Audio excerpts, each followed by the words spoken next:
For thousands of years, aloe vera has been considered a magical medicinal plant. Even the Aztecs used it as a miracle drug to treat many diseases. Traditional medicine appreciates its detoxification, purging, acid neutralization and fat reduction. According to modern research, it has a positive effect on blood sugar levels and blood lipid concentration, including cholesterol levels. But aloe vera is not always aloe vera. Real aloe vera, the Aloe barbadensis, is a desert lily and is cultivated in arid regions, primarily in Central and South America. The effects of aloe vera are strongly dependent upon how it is processed, and the differences already begin with how it is harvested. In order to avoid damaging the plant, the leaves should ideally be cut by hand. As the outer skin of the leaf contains poisonous aloin, a substance that protects the plant from animals and has a laxative effect on humans, the skin must be carefully separated from the inner leaf gel. This leaf gel is the most valuable part of the aloe vera plant.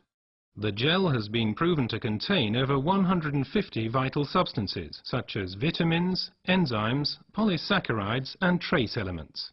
It's this unique combination of ingredients and the way in which they interact with each other that results in the healing effect. One of the most important plant substances is asimanan, which has a positive effect on the immune system and can also reduce inflammations and free radicals. The result, the oxygen supply improves. Let's take a closer look at this fact.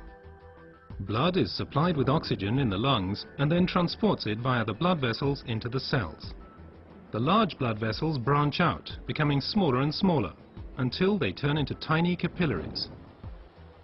Capillaries, by the way, are the smallest blood vessels. This is where the oxygen passes over from the blood vessels into the cells.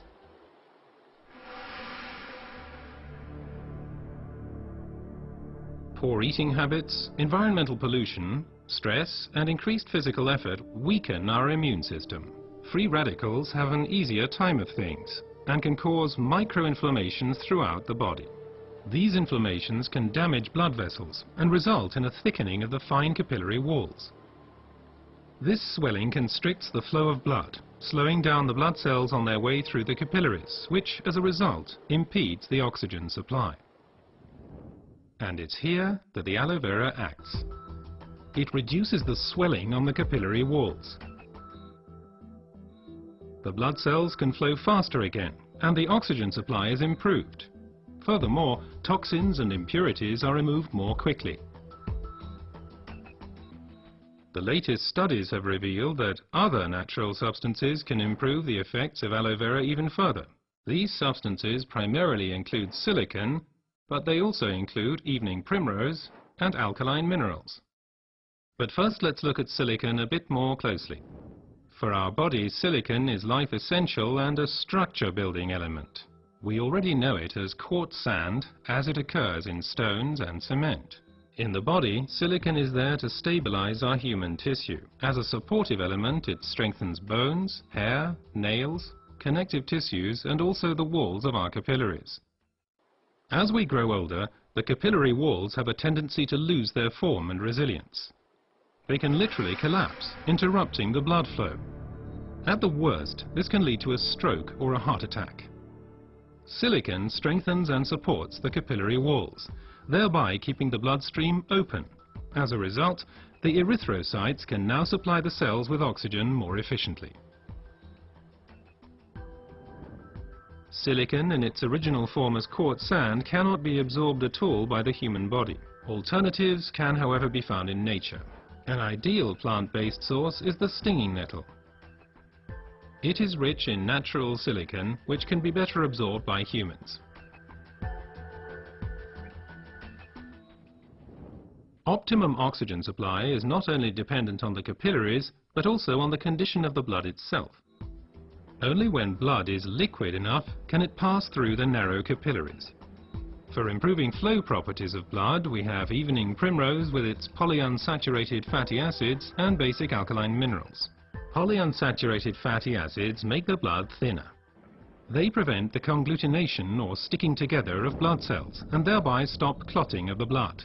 Alkaline minerals support the elasticity of the red blood cells, thus helping them to pass through the tiny capillaries more smoothly.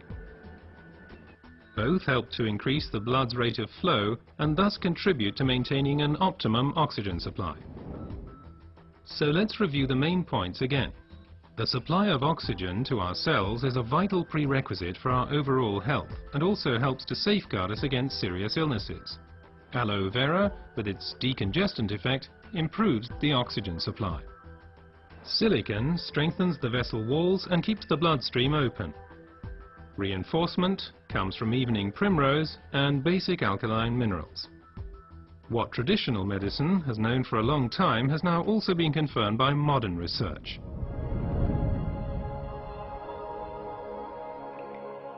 Aloe vera improves your oxygen supply and therefore your general health.